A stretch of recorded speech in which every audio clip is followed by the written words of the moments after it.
Hello everyone, welcome back to my channel Life Insider. আশা করছি তোমরা খুব ভালো আছো। আমরা খুব ভালো আছি। লাস্ট ভিডিওতে তোমাদের সাথে আমি শেয়ার করেছিলাম আমার মহাকুম্ভের পুণ্যস্থানের জার্নিটা। তোমরা দেখেছিলে আমরা বেরিয়ে পড়েছি আয়োধ্যা যাওয়ার উদ্দেশ্যে।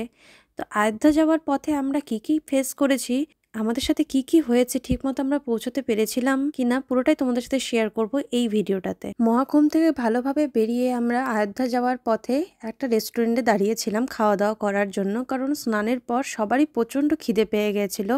আমরা সকালে কেউই সেইভাবে ঠিকমতো খেয়ে আসিনি। তখন ঘড়িতে বাজে প্রায় দুপুর 12টা। তাই মহাকুম্ভ থেকে বেরিয়ে প্রথমে যে রেস্টুরেন্টটা পড়েছিল সেখানে আমরা ঢুকে চলে এসেছিলাম খাওয়া দাওয়া করতে। রেস্টুরেন্টে আমরা প্রথমে বসেই আমরা আগে অর্ডার দিয়ে দিয়েছিলাম। অর্ডার করার 15-20 মিনিট পরই আমাদের খাবার চলে এসেছিল। তো খাবারে আমরা অর্ডার দিয়েছিলাম রুটি, ভাত, ডাল, পনির, স্যালাড। সিম্পল খাবার অর্ডার দিয়েছিলাম, কিন্তু খাবার ভীষণই ভালো ছিল। একদম গরম গরম তারা সার্ভ করেছে। খুব পরিষ্কারও ছিল রেস্টুরেন্টটা। তো জাস্ট খাবার খেয়ে আমাদের শান্তি হয়ে গেছে। সবাই আমরা খুব তৃপ্তি সহকারে খাওয়া দাওয়া করেছি, কিছুক্ষণ রেস্ট নিয়েছি। সেই দিনটা ছিল বাইরে ভীষণই গরম। আমরা যতক্ষণ মেলাতে ছিলাম মানে গরমে 12টা বেজে গেছে সবার। তাই একটু এখানে বসে খাওয়া দাওয়া করে আরামসে ধীরে সুস্থে আমরা বেরিয়েছিলাম আয়োধ্যা যাওয়ার জন্য। বেরানোর সময় রাস্তাঘাট এত ভালো ছিল, আশেপাশের ভিউটা দেখো, পুরো সুন্দর পরিষ্কার, একদম রাস্তাঘাটও একদম সুন্দর, সেরকম ট্রাফিকও কোনো কিছু পাইনি, সুন্দর স্মুথ আমাদের জার্নি ছিল। তো আমরা আরামসেই যাচ্ছিলাম, কারণ আমরা জানি বিকেল 6টার মধ্যে পৌঁছেই যাব। খাওয়া দাওয়া করে আমাদের বেরোতে বেরোতে 2-2:30 বেজে গেছিলো। তো ভেবেছিলাম যে 6টার মধ্যে আরামসে আমরা পৌঁছে যাবো, আমাদের কোনো তাড়াহুড়ো নেই। আর ম্যাপেও দেখাচ্ছিল রাস্তা একদম সুন্দর ক্লিয়ার রয়েছে। তো আমরা আরামসেই যাচ্ছিলাম। তো তারপরে যাওয়ার পথে একটা সিটি পড়েছিল। তো আমাদের ইচ্ছা ছিল, সবাই কত সুন্দর গাড়িতে ঝান্ডা লাগিয়েছে জয় শ্রী রামের। তো আমরা ভেবেছিলাম আমাদের গাড়িতেও লাগাবো আয়োধ্যা যাওয়ার সময়। তো যখন আমরা মহাকুম্ভ আসছিলাম তখন আমাদের রাস্তায় দোকান পড়েছিল, বাট দাঁড়ানোর মতো পরিস্থিতি ছিল না, তাই আমরা দাঁড়াতে পারিনি। তাই আয়োধ্যা যাওয়ার সময় সুন্দর একটা দোকান পেয়েছি, সামনে গাড়ি রাখারও জায়গা ছিল। সায়ন তার বাবা দেখছিল কোন ঝান্ডাটা লাগানো যায়, অনেক অপশন ছিল। আর এই দোকানটার আশেপাশে একটা সবজির দোকান বসেছিল। আমি তাই চলে গেছিলাম সবজি দেখতে। তো কোরিয়াতে থাকতে থাকতে এমন একটা অভ্যাস হয়েছে আমার আর সায়ন্তের, যে কোথাও যদি কোনো সবজির দোকান দেখি আগে আমরা দাঁড়িয়ে যাই। সেটা কোরিয়াতে থাকা অবস্থাতেও আমরা তাই করতাম। কোথাও ঘুরতে হলো গেলাম, আশেপাশে যে সবজির দোকান দেখতাম তো সেখানেও দাঁড়িয়ে যেতাম সবজি কিছু নিয়ে যাওয়ার জন্য।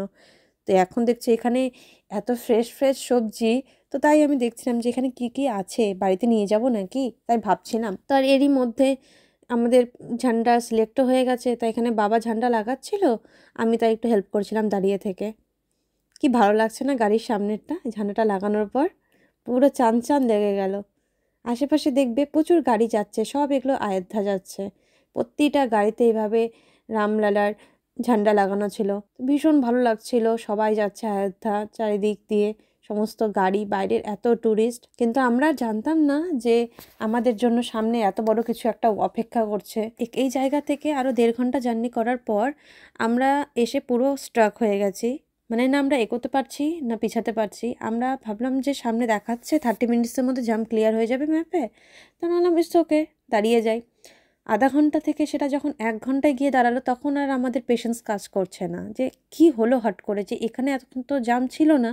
তো আমরা থাকতে থাকতে পাশে দেখছি প্রচুর ভান্ডারা, মানে লোকাল লোক এত খাওয়ার ব্যবস্থা করেছে সবার জন্য, যেটা ভাবাই যায় না। জল, চা, কেউ খিচুড়ি দিচ্ছে, কেউ আবার দিচ্ছে লুচি সবজি, কেউ দিচ্ছে গাড়িতে উঠে উঠে জল। কারণ প্রচুর বাস ছিল এখানে, যারা প্রচুর ট্যুরিস্ট নিয়ে ট্রাভেল করছিল। 1 ঘন্টা 1.5 ঘন্টা ধরে এভাবে সবাই বসে আছে। এখানকার লোকাল লোক সবাই আমাদেরকে ভান্ডারা খাওয়ার গাড়িতে এসে এসে দিয়ে যাচ্ছে, যাতে আমাদের গাড়িতে বসে কোনো অসুবিধা না হয়। সমস্ত গাড়িতে সমস্ত লোককে তারা সেম ভাবে দিচ্ছিল।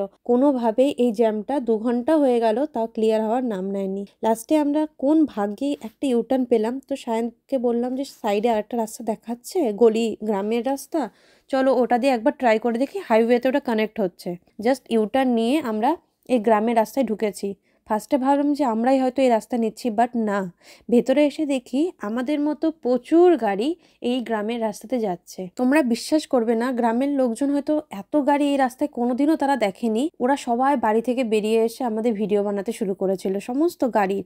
মানে লাইন দিয়ে এটা পুরো গাড়ির র্যালি যাচ্ছে এই গ্রাম দিয়ে। অন্ধকার গ্রাম, ঠিকমতো হয়তো লাইটও পৌঁছায়নি, কিন্তু এই গাড়ির আলোতে গোটা গ্রাম একদম আলোময় হয়ে গেছে। এই রাস্তাটা নেওয়ার কারণেই ছিল একটাই, কারণ ম্যাপে দেখাচ্ছিল যতটুকু জ্যাম আছে ঠিক ততটুকু রাস্তা গ্রাম দিয়ে কভার হয়ে ঠিক জ্যাম এন্ডিং পয়েন্টটাতে এই রাস্তাটা গিয়ে উঠছে হাইওয়েতে। অনেক কষ্ট করে আমরা সবাই জার্নি করছিলাম। ভীষণ তো ভয় লাগছিল যদি এখানে কিছু হয়েও যায় তো কেউ বুঝতেও পারবে না আমরা কোথায় আছি। আমি তো খালি ঠাকুরের নাম নিচ্ছিলাম আর ভাবছিলাম যে কোনো রকমভাবে গ্রামের রাস্তা থেকে বেরিয়ে যাই, কারণ তোমরা দেখতে পাচ্ছ চারিদিকটা কতটা অন্ধকার। তো এইভাবে অনেকটা রাস্তা চলার পর আমরা ফাইনালি হাইওয়েতে উঠলাম। তো হাইওয়েতে উঠে তো ভাবলাম যে ঠিক আছে, আর তো বেশি রাস্তা না, এই রাস্তা স্ট্রেট গেলে অযোধ্যা পৌঁছে যাব। তারপরে কোথাও আমরা রেস্ট নিব, নিয়ে আমরা রাতে খাবার খাবো। তখন ঘড়িতে প্রায় বেজে গেছে 8টা। আমাদের ঢোকার টাইম ছিল 6টার সময়, কিন্তু তখনও 8টা বাজে। আমরা অযোধ্যা থেকে প্রায় 40 কিলোমিটার দূরে ছিলাম। তো কপালে যদি কিছু লেখা না থাকে, তুমি হাজার চেষ্টা করো সেটা কোনোভাবেই পাওয়া যায় না। সেটাই হচ্ছে সেদিন আমাদের সাথে ঘটলো। আমরা এত চেষ্টা করার পরও যখন আমরা প্রায় পৌঁছে গিয়েছিলাম, অযোধ্যা থেকে আমরা প্রায় 30 কিলোমিটার দূরে ছিলাম, ঠিক সেই সময় এসে আমরা রাস্তায় পুরো স্টাক হয়ে গেছে। আমরা 3টা লাইন হয়ে গেছিলো, আমরা ঠিক মিডিল লাইনে আটকে ছিলাম না। আমরা এই পাশ যেতে পারছিলাম না এই পার, না আমাদের সামনের গাড়ি কোনো মুভ করছে না পেছনের গাড়ি কোনো মুভ করছে। আমরা জাস্ট ওখানে 4 ঘন্টা ধরে স্টাক হয়েছিলাম। তোমরা বিশ্বাস করবে না, আমরা মোটামুটি 8টার দিকে ছিলাম, অযোধ্যার কাছাকাছি প্রায় 30 কিলোমিটার দূরেই ছিল অযোধ্যা। তো আমরা ভেবেছিলাম যে 9টা 10টার মধ্যে ঢুকে যাব। তো তখন 8টা বাজে, আমরা ওইখানেই আটকে আছি, কোনো রকম কিচ্ছু মুভমেন্ট নেই। সেই 8টা থেকে ঘড়ির কাঁটা গিয়ে দাঁড়ালো 11টা। আমরা স্টিল সেম জায়গায় দাঁড়িয়ে আছি, গাড়ি না নড়ছে না এগোচ্ছে না পিছোচ্ছে। আমাদের পেশেন্স লেভেল জাস্ট ব্রেকডাউন হয়ে গেল যে সেই সন্ধ্যা 6টা 7টা থেকে আমরা স্টিল একটা জায়গায় দাঁড়ালাম, তারপর কিছুটা যাওয়ার পর আবার এসে এখানে আটকে গেলাম। আর এইখানে এমন বাজেভাবে আমরা আটকে গেছি যে আমরা যে নেমে একটু ওয়াশরুম ইউজ করব তারও কোনো উপায় নেই, বা একটা জল খাবো তারও কোনো উপায় নেই। লাস্টে যখন আটকে গেছিলাম ওখানে প্রচুর ভান্ডারের ব্যবস্থা ছিল, বাট এখানে আশেপাশে কিচ্ছু নেই, জাস্ট ফাঁকা একটা জমির মধ্যে আমরা আটকে গেছি। তারপরে কোন ভাগ্যে সায়ন একটুখানি একটা গাড়ি সরেছে আর সামনে একটা দোকান ছিল, সায়ন জাস্ট গাড়িটাকে ইউটার্ন নিয়ে নিয়েছে যে না, এইভাবে আমাদের যাওয়া পসিবল না, কারণ এই রাস্তা আজকে খুলবেই না, কারণ কোনো গাড়ি মুভ করছেই না। তো আমরা এই ডিসিশনটা লাকিলি নিয়েছিলাম রাইট টাইমে, দ্যাটস ওয়াই মানে একটু হলেও আমরা রিলিফ পেয়েছি। আদারওয়াইজ সারা রাত্রি আমাদের সেখানে আটকে থাকতে হতো। গাড়ি যদি মুভ করতো দেন হ্যাঁ ঠিক আছে একটা ফ্রাস্ট্রেশন কাজ করে যখন একভাবে বসে থাকতে হয়। পিছনে মা বাবারও ঘুম পেয়ে গেছিলো, তারাও টায়ার্ড হয়ে গেছিলো, সেই সকাল থেকে জার্নি করছে তারাও, তাদের তো বয়স হয়েছে, তারা তো আর পারবে না। তো তাদেরই মতো অনেক লোক ছিল যারা গাড়িতে আটকে আছে। এত খারাপ লাগছিল সিচুয়েশনটা দেখে। আমাদের কাছে না হয় একটা চান্স ছিল যে আমরা গাড়ি ঘুরিয়ে বাড়ি আসতে পারলাম, বাট যারা এইভাবে আটকে আছে তাদের অবস্থাটা একবার ভাবুন যে কী পরিস্থিতি হয়েছে সেই দিন। পরে তো আমরা বাড়ি এসে জানতে পারলাম যে অযোধ্যাতে সেদিন সারা রাত কত লোক আটকে ছিল। ইনফ্যাক্ট পরের দিন পা রাখার মতো জায়গা ছিল না, এত পরিমাণে ভিড় হয়েছিল সেখানে। তো জাস্ট দেখো, এই যে 30 কিলোমিটার লং জ্যাম, সেটা কি ভয়ঙ্কর ছিল সেই রাতটা। তো কোনোভাবে আমরা ভালো এই জ্যামটা পেরিয়ে বাড়ি আসতে পেরেছি খুব ভালোভাবে। তো এই ছিল আমাদের পুরো অযোধ্যা জার্নি, মানে মনে রাখার মতো একটা জার্নি, যেটা হয়তো আমি কোনোদিন মনে করতেও চাই না। এটা খুব বাজে এক্সপিরিয়েন্স। প্রথমে শুরুটা হয়তো খুব ভালো হয়েছিল, বা শেষটা ভয়ঙ্করভাবে হয়েছে। তো সেখান থেকে আমরা খুব ভালো হয়ে বাড়ি আসতে পেরেছি, এটাই হচ্ছে অনেক বেশি আমি কৃতজ্ঞ ঠাকুরের কাছে। তো আর ভিডিওটা বড় করব না, আজকের মতো এতটুকুই। আবার দেখা হবে, বাই বাই।